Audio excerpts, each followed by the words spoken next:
Moraes dá 24 horas para cancelar Magnitskina. Calada da madrugada. Quando as sombras se tornam mais densas e os relógios batem, surge um grito abafado que ecoa nos corredores do poder. Cancela Magnitsky. Não é apenas um nome. Lembre constante de que a justiça tem pressa, mas a verdade às vezes leva mais tempo do que gostaríamos. Cancela, um símbolo da luta contra a corrupção, carrega o peso de uma história que não pode ser silenciada, como a pressão de uma decisão tomada em 24 horas. A moralidade de suas ações é intransigente. Não há tempo para hesitar.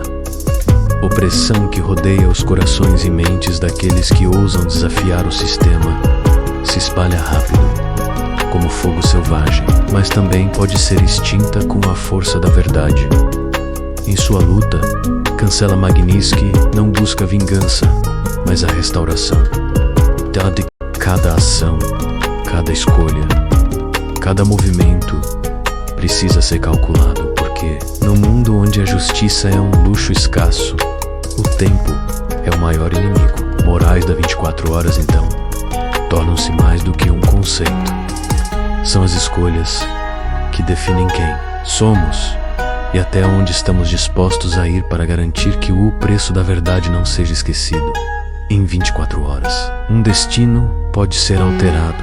Em 24 horas, um mundo pode se reconfigurar. Mas a pergunta permanece: até que ponto estamos dispostos a seguir, mesmo quando o relógio se torna o único juiz?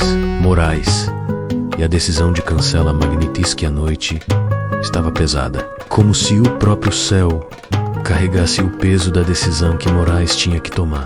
O relógio marcava 3 da manhã e o escritório estava iluminado apenas pela luz fria de uma lâmpada solitária. Ele estava sozinho, mas as vozes pareciam ecoar dentro de sua cabeça, cada uma sussurrando uma possibilidade diferente. A decisão estava diante dele, e o mundo parecia estar prestes a desmoronar, independentemente do caminho que ele escolhesse.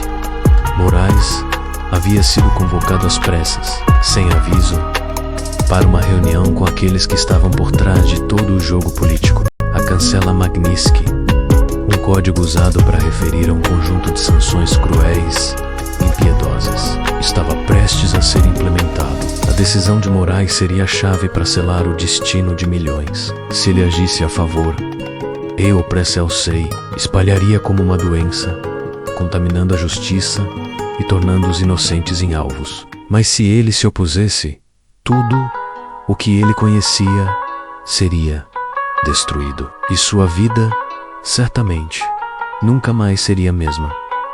A respiração de Moraes estava pesada, seu coração batendo em um ritmo frenético. Ele levantou-se da cadeira e caminhou até a janela, olhando para a cidade que parecia estar tão distante, mas ainda assim tão próxima. As ruas vazias refletiam as luzes fracas dos postes, e ele se perguntou por quanto tempo a humanidade conseguiria suportar o peso da mentira. Ele passou a mão no rosto, sentindo a tensão e o suor escorrendo pela pele. O que fazer? Sei tomar a decisão errada. Morrerei junto com aqueles que vão sofrer as consequências, pensou ele. Mas se eu agir de maneira correta, morrerei de qualquer jeito, porque eles nunca me deixarão viver em paz.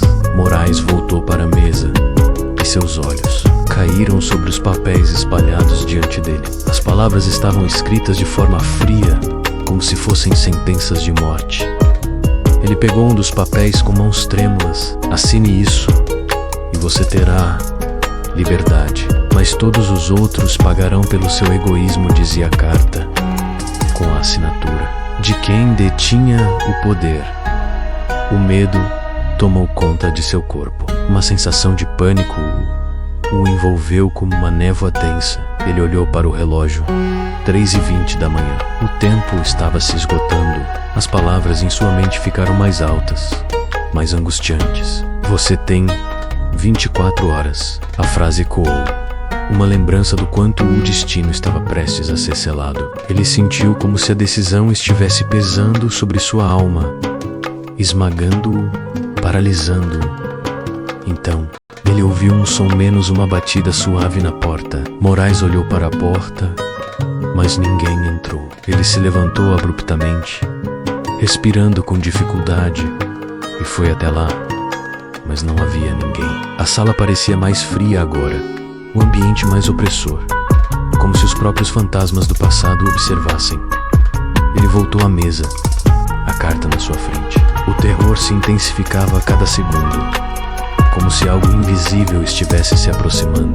Ele podia sentir o calor de algo maligno, uma pressão crescente que o fazia tremer. Ele sabia que sua decisão não seria apenas um erro de política. Ela seria o fim de tudo o que ele acreditava ser correto. Eu não posso fazer isso, murmurou Moraes, mas ao mesmo tempo sabia que havia algo maior em jogo, uma força, uma sombra que o observava, e ele não tinha ideia de até onde iria para garantir que a verdade fosse ouvida. Mas o pânico era maior. Sua mente estava em uma espiral de dúvida. Ele olhou novamente para o relógio. 3h30 da manhã. O tempo estava se acabando. Moraes sabia que não havia mais como voltar atrás. E, no entanto, o terror era pior do que qualquer punição que ele pudesse enfrentar. Ele fechou os olhos, respirou profundamente e assinou.